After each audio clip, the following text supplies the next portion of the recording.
பாவி கூட்டுக்குள்ளே நிப்ப வச்சு பூண்டோட கைலாயம் அனுப்ப நெச்சிரோ மாபாவி தப்பம் பறி தெரியவுளன துப்பும் துளங்கவுளன துடிக்குது கால் இடிக்குது இதயம் இல்லாமண்டா மூக்கூட வந்தது இதோ மனத்துதுதல் மூக்க நூற்று கொண்டு வாரது என்று அழுகச் சத்தம் கேட்டு யாரோ வார மாதிரி கிடக்கு இப்படி தப்புறது இதுக்கும் செத்த மாதிரி கிடக்கும் வாரது வீட்டுக்கார கடை குட்டி இதுவும் இதாவது கதவத்தை சாப்பிடத்தான் வந்து இருக்கும் சீச்சி கள்ளருக்கு கள்ள புத்திதான் தண்ணி குடிக்கவும் வந்திருக்கலாம் என்ன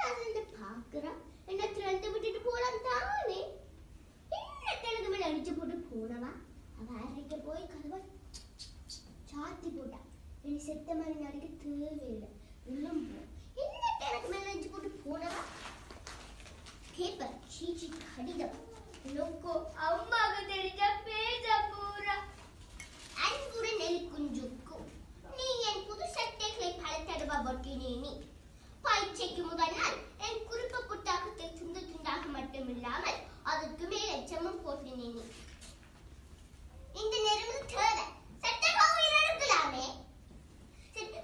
அடக்கி மிச்ச முட்டுதாடுகளை வாசிப்போம் எலி குஞ்சு இது போதாது என்று ஒரு நாள் அலுமாரியை கடிச்சு உள்ளே போய் என் பிறந்த நாளுக்கு செய்து வச்ச கேக்கை ஏறி மிதிச்சு சாப்பிட்டு அதை இந்த வண்ணங்களாக காலச்சங்களாக கூடம் போட்ட அந்த நாள்ல இருந்து உண்ட குடும்பத்தை எனக்கு பிடிக்கல பிடிச்ச போல மொழி வச்சு கொஞ்சம் குறையலே இந்த அசிங்கம் பிடிச்ச பூனையை கொஞ்சுறது அந்த பூனையை கொஞ்சம் நல்ல பண்ண காணையில எலி குஞ்சு உங்களை விட்டு எல்லா அலுமாரியும் ஓட்ட போட்டீங்க ஆனாலும் உங்களை பிடிக்கிறதுக்கு அப்பா பொறி வைக்கிறத நான் விரும்பவில்லை என்ற போராட்டம் தோல்வியில முடிஞ்சது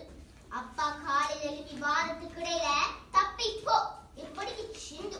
ஓ நான் அலுமாரியை கடிச்சிருக்கிறேன் சிலவர் இரும்பு கம்பியிலே கடிச்சிருக்கிறேன் அப்ப ஏன் நான் இந்த கூட்டை கடிச்சு தப்பிப்போமல் சும்மா இருக்கிறேன் பயத்துல விழாத்த மறந்து போனேன் சிந்து குட்டிக்கு நன்றி என்னை சிந்து குட்டி சின்ன பொருளையும் கடிக்க மாட்டேன் பெரிய பொருளையும் கடிக்க மாட்டேன்